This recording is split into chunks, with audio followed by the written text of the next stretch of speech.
আসসালামু আলাইকুম ওয়া রাহমাতুল্লাহি ওয়া বারাকাতুহু। আলহামদুলিল্লাহি কাফা ওয়া সালামুন আলা ইবাদিহিল্লাযিনা ইসতাফা, আম্মা বা'দ। মুহতারাম প্রিয় ভাই বোনেরা, এই যে মাসটা যাচ্ছে, এই মাসটা মুহররমের মাস। আরবিক মাসগুলোর মধ্যে, আরবি মাসগুলোর মধ্যে এটা প্রথম মাস। এই মাস থেকেই আরবি বছরটা শুরু হয়। তো আমরা কতজনে জানি? আমরা ইংরেজি মাসগুলোর ব্যাপারে অবগত আছি। একজন মুসলমান হিসাবে আমাদের কর্তব্য তো এটাও, আরবি বছরটা যে আরম্ভ হচ্ছে ওটাও যেন আমরা জানি, আমরা যেন আরবি মাসের হিসাবটাও যেন রাখি। আল্লাহ তাবারক তাআলার নজদিক, আল্লাহ তাবারক তাআলার কাছে চারটা মাসের ফজিলত, চারটা মাসের গুরুত্ব অনেক বেশি। তার মধ্যে তিনটা একসাথেই, জিলকাদা, জিলহজ্জা আর মুহররমের মাস। আরেকটি মাস হয়েছে রজবের মাস। এই চারটি মাসের গুরুত্ব এবং মাহিত্য আল্লাহর কাছে অনেক বেশি। আমাদের প্রিয় নবী মুহাম্মদুর রাসূলুল্লাহ সাল্লাল্লাহু আলাইহি ওয়াসাল্লাম এই মুহররম মাসে অনেক রোজা রাখতেন। এই মুহররম মাসের মধ্যে একটি দিন আছে, একটি তারিখ আছে, 10 তারিখ, যেটাকে আশুরার দিন বলা হয়। এই দিনের ব্যাপারে আল্লাহ নবী সাল্লাল্লাহু আলাইহি ওয়াসাল্লাম বলে গিয়েছেন, কেউ যদি এই দিনে রোজা রাখে তবে আল্লাহ তাবারক তাআলা তার আইন্দা 1 বছরের গুনাহ আল্লাহ তাবারক তাআলা সগীরা গুনাহগুলো মাফ করে দেয়। হাদিসে মুবারাকার মধ্যে আছে, সিয়ামু ইয়াউমি আশুরা আহতাসিবু আলাল্লাহ আন ইউকাফিরা সানাতাল্লাতী ক্বাবলাহু। আর আরাফার দিনের ব্যাপারে আল্লাহ নবী সাল্লাল্লাহু আলাইহি ওয়াসাল্লাম বলে গিয়েছেন যে ক্বাবলাহু ওয়া বা'দাহু, 2 বছরের গুনাহ, 1 বছর পিছনের, 1 বছর আইন্দা, এই 2 বছরের সগীরা গুনাহগুলো আল্লাহ মাফ করে দেন। এবং রমজান মাসের রোজার পরে যদি কোনো রোজার ফজিলত আল্লাহর কাছে বেশি, তবে এই আশুরার রোজার ফজিলত আল্লাহর কাছে অনেক বেশি। হাদিসে মুবারাকার মধ্যে আছে, আমাদের প্রিয় নবী মুহাম্মদুর রাসূলুল্লাহ সাল্লাল্লাহু আলাইহি ওয়াসাল্লাম বলে গিয়েছেন যে আফজালুস সিয়াম বা'দা রমাদান শাহরুল্লাহিল মুহাররম। রমজান মাসের পর নফল রোজার মধ্যে সবথেকে বেশি সোয়াবের রোজা হয়েছে, আফজল রোজা হয়েছে আশুরার রোজা।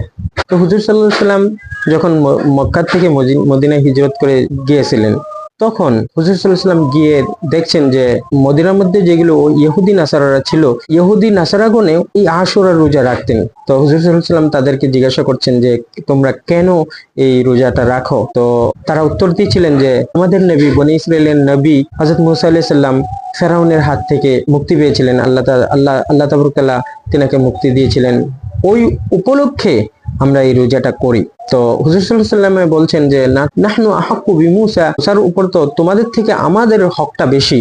হযরত মূসা আলাইহিস সালামকে তো তোমাদের থেকে আমরা বেশি ভালোবাসি। তো হুজুর সাল্লাল্লাহু আলাইহি ওয়াসাল্লাম সাহাবাদেরকে উদ্দেশ্য করে বলছেন, আগামী বছর যদি আমি জিন্দা থাকি, আল্লাহ যদি আমাকে জীবিত রাখেন, তবে আমি লা আসুমান্নাত তাসিয়া, আমি 9 তারিখের রোজাটাও আমি রাখবো, যেন ইহুদির সাথে যেন মুশাবিহাতটা না হয়। আমরা যেন এই 9 তারিখ এবং 10 তারিখের রোজাটা রাখি, দুইটা যেন মিলাই রাখি, যেন ইহুদির সাথে আমাদের যাতে মুশাবিহাতটা না হয়। আমাদের প্রিয় নবী মুহাম্মদুর রাসূলুল্লাহ সাল্লাল্লাহু আলাইহি ওয়াসাল্লাম কয়েকটি কাজ কখনো ছাড়তেন না।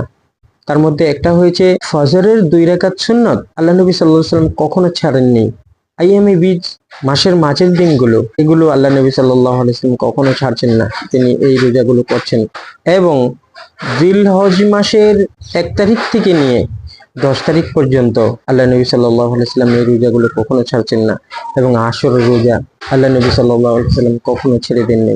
আরেকটি হাদিসের মধ্যে আসছে যে এই আরাফার দিনে কেউ যদি এই কাজগুলো করে, সে কোনো দিন গরিব হবে না। কেউ যদি দস্তরখানকে কুশাদা করে, পরিয়াল পরিজনের উপর যদি খরচ করে, তবে আল্লাহ তার রিজিকের মধ্যে বরকত দিয়ে দেয় এবং এই বছরের মধ্যে সে কোনো দিন গরিবী হালতের মধ্যে সে দিন কাটাবে না ইনশাআল্লাহ। বহুত বড় কথা। আমরা যেন আমাদের পরিবার পরিজনের উপর এই 10 তারিখে যেন খরচ করি, দস্তরখানটাকে যেন কুশাদা করি। আল্লাহ তাবারক তাআলা আমাদেরকে তৌফিক দান করেন, আমিন।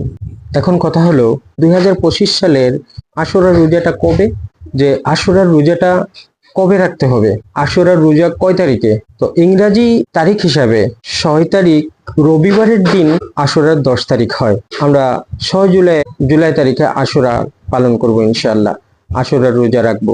তো যারা 2টা রোজা রাখবেন তারা যেন 5 জুলাই শনিবার, 6 জুলাই রবিবারে যেন আমরা রোজা রাখি। আর যারা 3টা রোজা রাখবেন 5 জুলাই, 6 জুলাই এবং 7 জুলাই রোজাগুলো রাখতে পারবেন ইনশাআল্লাহ। আমরা যেন রোজাগুলো রাখি। আল্লাহ তাআলা আমাদেরকে আমলের তৌফিক দান করুন, আমিন।